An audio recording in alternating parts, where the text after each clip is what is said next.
That was a Texas-sized welcome. Thank you. Thank you to Judge Hidalgo. Thank you to Royce Brooks. I don't know if you've already done it, but I believe you have to do it no matter where you are. Please help me thank the servers who made today's possible.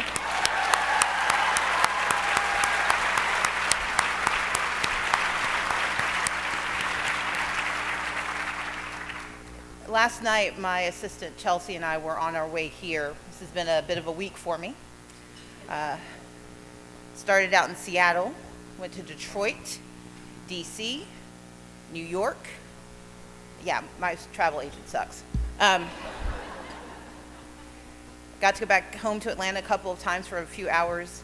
And yesterday we stood at the Atlanta airport on our way to Houston. Our plane had to deplane because it wasn't going to fly.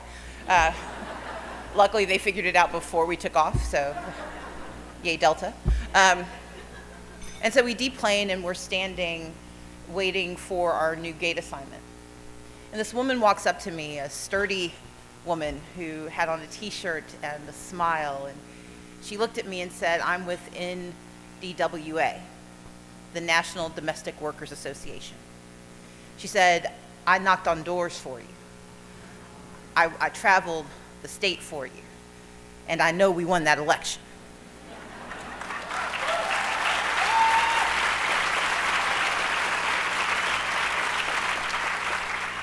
You see, this group of women, these women who are united across our country because they serve us all. They are the least protected by our laws. They are the least seen by our communities, and they are the backbone of how we build our communities. And in that moment, what she said to me is, don't give up. She looked at me and said, "Don't give up." I looked at her and said, "I can't."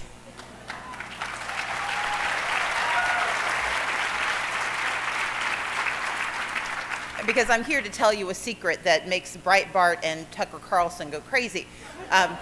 We won.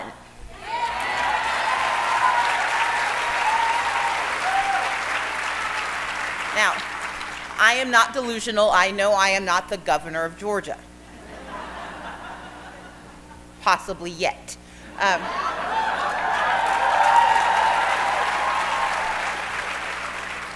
But I do know what we set out to do. I know what Melody Oliphant, who is helping me out here today, I know what Lauren Guerwargo and Chelsea Hall and women across Georgia and across the country and a few good men helped us put together.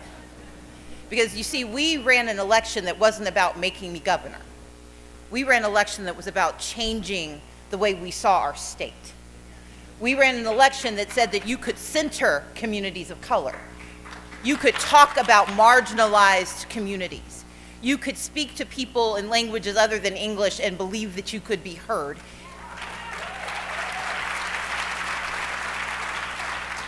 We acknowledged that physical, intellectual, and developmental disabilities did not distance you from your citizenship in the state of Georgia.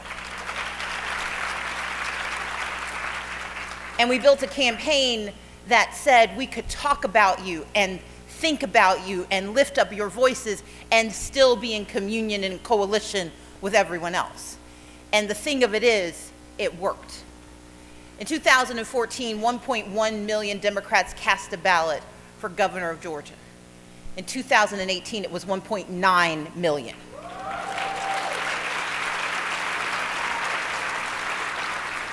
We achieved the single highest vote total for a Democrat in the history of the state of Georgia. But what I am so grateful for is the composition of that vote. In a state that has long ignored communities of color, we tripled the Latino turnout. We tripled Asian Pacific Islander turnout. We increased youth participation rates by 139%.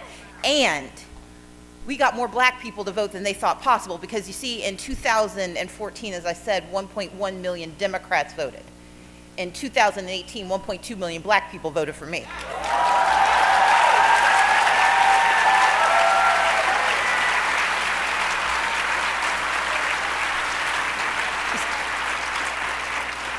We built this coalition by centering the issues of the LGBTQ community. Even though I am not a member, I had what one newspaper referred to as the gayest campaign in Georgia history.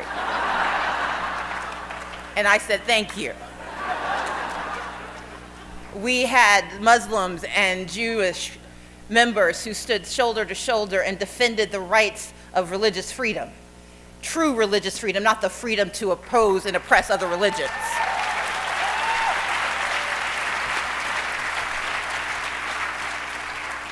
I stood as an ally and became the first candidate for governor to ever march in the Gay Pride Parade. But I also went to Dragon Con and one music fest and lots of places they'd never seen politicians. I went to North Georgia and South Georgia. I went to Middle Georgia and poor communities. I went to white communities and black communities, brown communities, communities that were disadvantaged, disenfranchised, and disgusted with what they had seen in their body politic. But I knew that we could not win without building a coalition that actually looked like Georgia. And in the end, not only did we increase those communities of color, I disproved another narrative, a narrative that said if you talk about identity, you'll lose folks. If you say that you shouldn't have the right to just shoot anywhere you want, that you could believe in the Second Amendment and in gun safety, and in fact, you cannot believe in the Second Amendment without gun safety.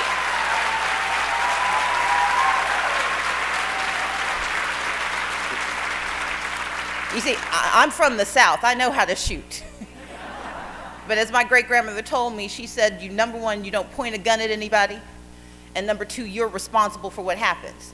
She also told me only shoot what you eat, and I basically eat chicken, so that's a wash. But I also knew in this campaign I could talk about reproductive choice and abortion without euphemism and hiding my language. That you can't talk about health care for women without talking about contraceptives. That you cannot have a reasonable conversation about protecting your people if you do not protect their very lives. I could talk about criminal justice reform because I have a brother who is in and out of prison, and I could talk about economic security because I was in debt. And I did all of these things by talking to everyone, and the result was something a little bit surprising to Georgia, a little bit terrifying to those on the other side. You see, not only did we increase youth participation rates and participation rates of people of color, I increased the white participation rate to a number higher than any Democrat has achieved since Bill Clinton.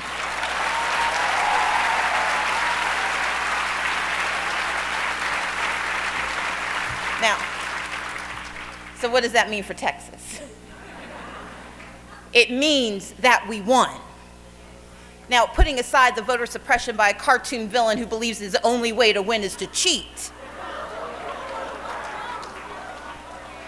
what we achieved in the state of Georgia is not singular to Georgia, because I watched it happen here in Texas. We saw it happen across this country. We saw people stand up and show out and show us the way forward, and that is why I'm here in Houston today.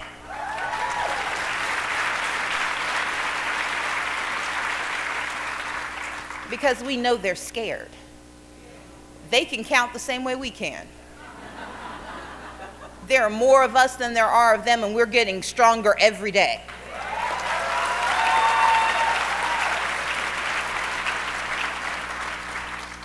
And lest I be taken out of context, let me talk about who us is.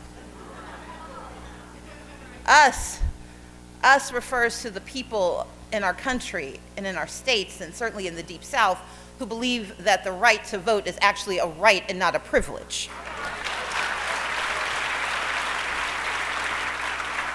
Us are the people of the larger South who understand that because we have been down, we have never been out, and we are on our way back. Us are the ones who understand that standing on the backs of every success, standing on the backs of every opportunity, are believers who've been down there digging the soil, growing us for years, building us for generations, readying us for a time such as this. And we know it's working because I've never seen a community of people work so hard to strip away our rights and our humanity as fast as they can. You see, I know that election was stolen, but it wasn't stolen just from me. I can't prove I would have won because they do a really good job of cheating. And I don't have the empirical evidence to say that on November 6th, I should have had an adequate number of votes to become the governor, and therefore I acknowledge the legality of the system, but as Judge Hidalgo can tell you, just because something's legal doesn't make it right. Because you see, I know that in Texas, they blocked people from registering to vote years ago by making it illegal to actually help people access their right to vote. I know that in North Carolina, they've had laws on the books to scare young people away from exercising their rights. I know in Georgia, we had an architect of voter suppression who spent the last 8 years knitting together a system of voter suppression that is unparalleled in America. And he had the unfortunate circumstance of running against me for governor. Because you see, usually when the election is over and voter suppression has done its work, the candidates turn around and go home because we've been raised to believe that it is invalid. In fact, it is uncouth to call the question. That if you want to run for office again, you've got to concede the election so that everyone knows you're a good sport. I'm not.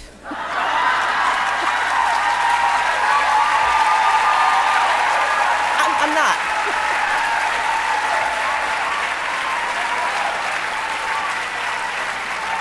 You see,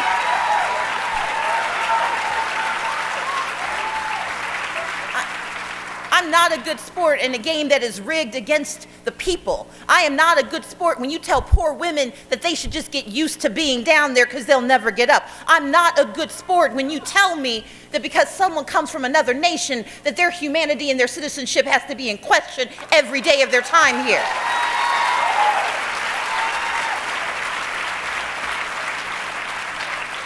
I am not a good sport in a rigged game that elects somebody who says that Medicaid expansion is wrong because he can't figure out a way to monetize it to his benefit.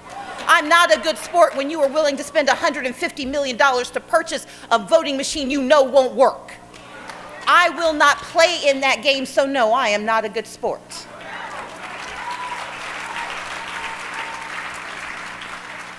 But what I am is a really good listener. And I've listened to the lies they tell. I've listened to the stories of voter fraud that we know aren't true. Because here in Texas, you've watched it happen and again and again. A young woman who spent time in prison and thought she'd paid her dues, who tried to participate in her community and get sent to 5 years in jail. A woman who thought that her naturalization, her residency gave her opportunities that weren't real. She didn't do it out of spite. She did it out of what she thought was patriotism, and she's going to spend 8 years in prison regretting trying to be a part of her community. That's what they call voter fraud. It's voter mistakes because we've taken the most basic right of our democracy and turned it into a gauntlet of challenges and obstacles, of lies and deceits, instead of saying that we are allowed to vote because we are Americans. And that our citizenship cannot come into question because you don't like what we do with it. I'm not a good sport because I refuse to play a game, because voting is not a game. I'm not a good sport because I refuse to concede that what happened in Georgia, that what happens in Texas, that what's happening in Tennessee and what's happening in Florida and what's happening in Arizona, that what has happened for the last 20 years is okay, that it's somehow right and proper to take away the most basic right or to turn it into this Gordian knot that makes us believe that it's our fault that you've taken away our rights. I'm not a good sport. And so I've decided I'm not playing anymore.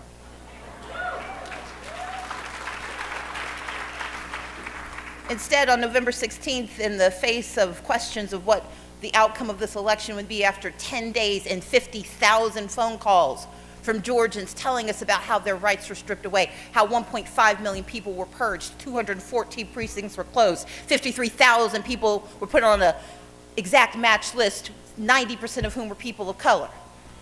When tens of thousands of people didn't get their absentee ballots or had those ballots thrown out for a signature mismatch. My signature doesn't match from Harris Teeter to CBS. when tens of thousands of people were told that your validity as a citizen has been called into question by someone who doesn't like how you look, where you live, or how much money you make, I won't play in that game. And I'm here to tell Andy's List, you don't need to play either. Because you all know better. And more importantly, you've done better. And we don't have to concede elections anymore, because when we concede, we are condoning the very system used to oppress us, and I refuse to be a victim in my own oppression. I will not be a tool for how you keep me down. We will not do that anymore. That is not our calling.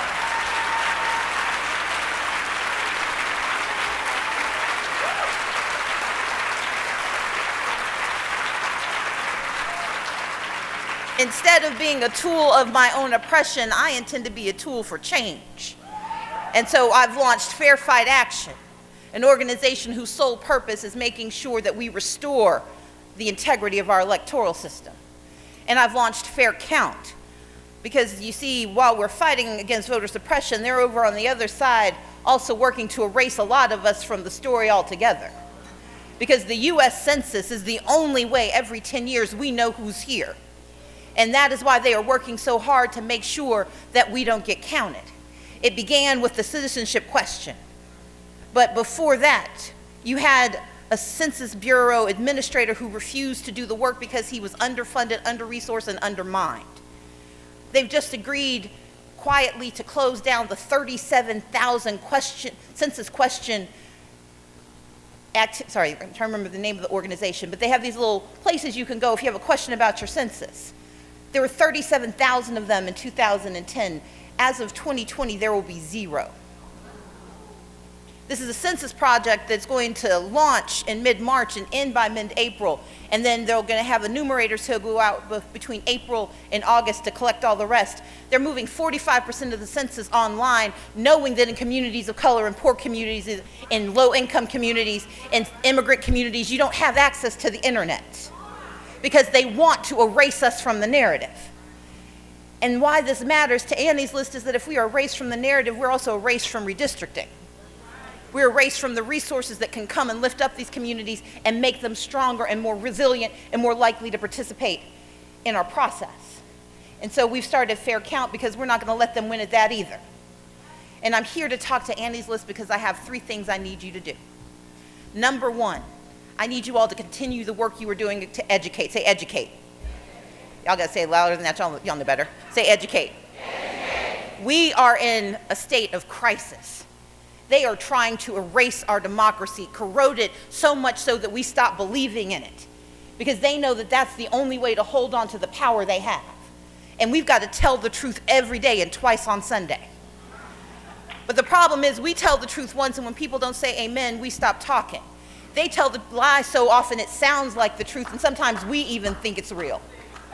But we've got to do the job of educating our people everywhere we are, everywhere we go. Voter suppression is real. The erasure of our people from the census is real. But our power to fight back is also real. If it wasn't real, they wouldn't be fighting so hard to take it from us.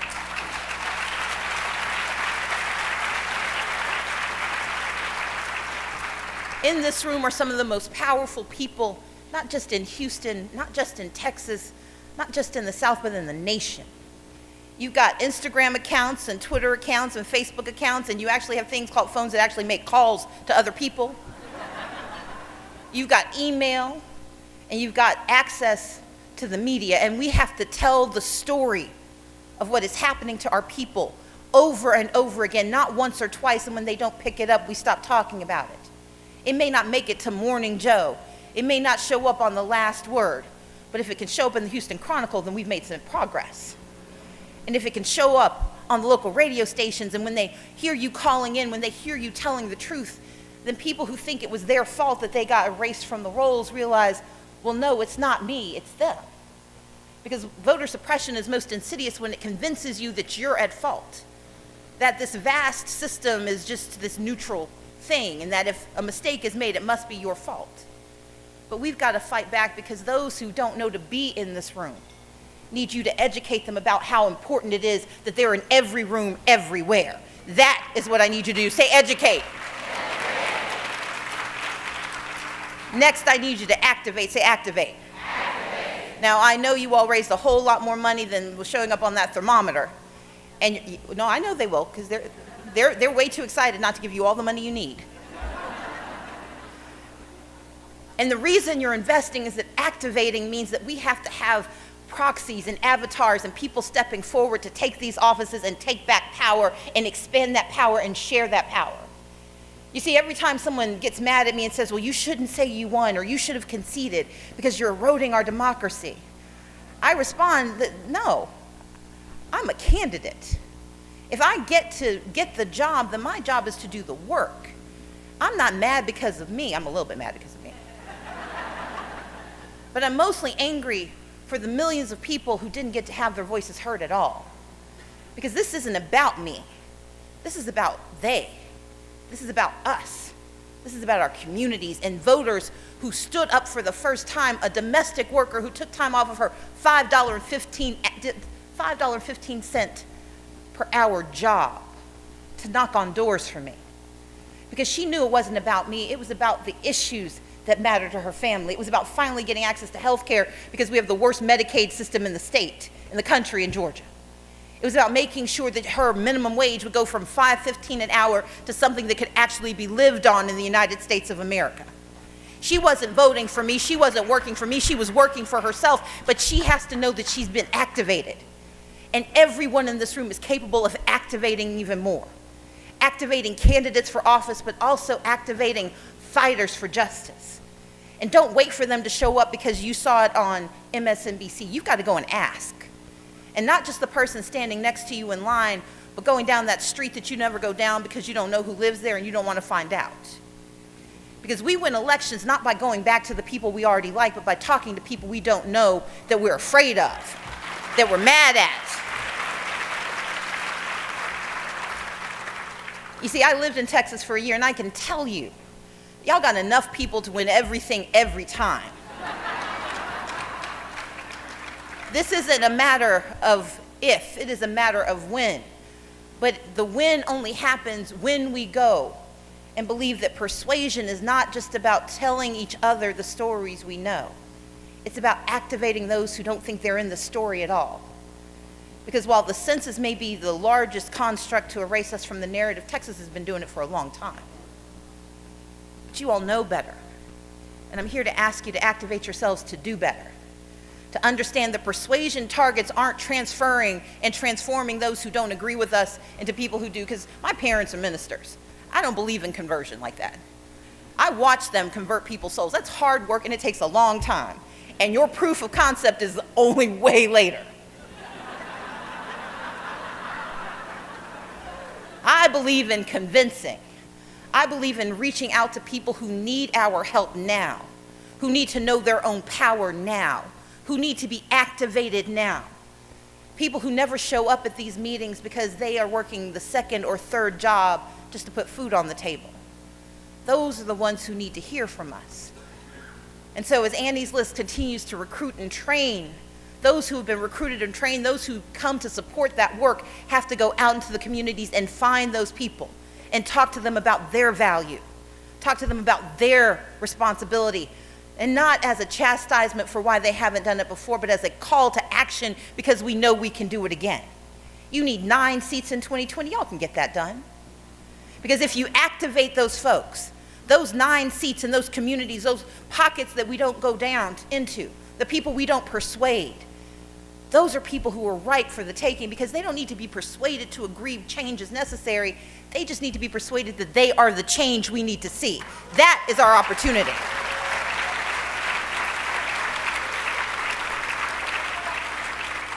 So first we're going to do what? And then we're going to?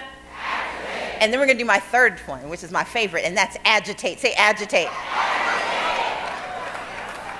I told you I'm the daughter of ministers, but before they were called into the ministry, my parents were in the civil rights movement. My father got arrested helping people register to vote when he was 16. My mom was doing the same work. She was just smart enough not to get caught. But I grew up in a family of agitators. Say agitate. I grew up in a family that believed that you don't wait for change to come, you make change happen. I held the seat of a man named Hosea Williams, you know him. And Hosea Williams was fond of saying that when something was dirty, it didn't get cleaned in the washing machine because of the water. It didn't get cleaned because of the soap. What made a washing machine work was the agitator. The agitator that shakes things up, that knocks stuff about, that forces out the bad and lets the good come flowing through. We have to be agitators for our democracy and agitators for justice, because this is our time and this is our country, and we have to get it done now. That's what's happening. Because in 2020, they know that's the last one they've got. That's the last opportunity they have for seizing and holding power that doesn't belong to them. And I'm not asking them to give it to me just yet. I'm asking them to give it to all of us, to give it to those who've been waiting for someone to lead them in agitation, to call the question and say, we are better than we've seen. Folks who can lift up leaders, judges and city council members and county commissions and U.S. senators, who can transform the way people see our country by changing the way they see the South. Because you and I know that when you change the South, you change America.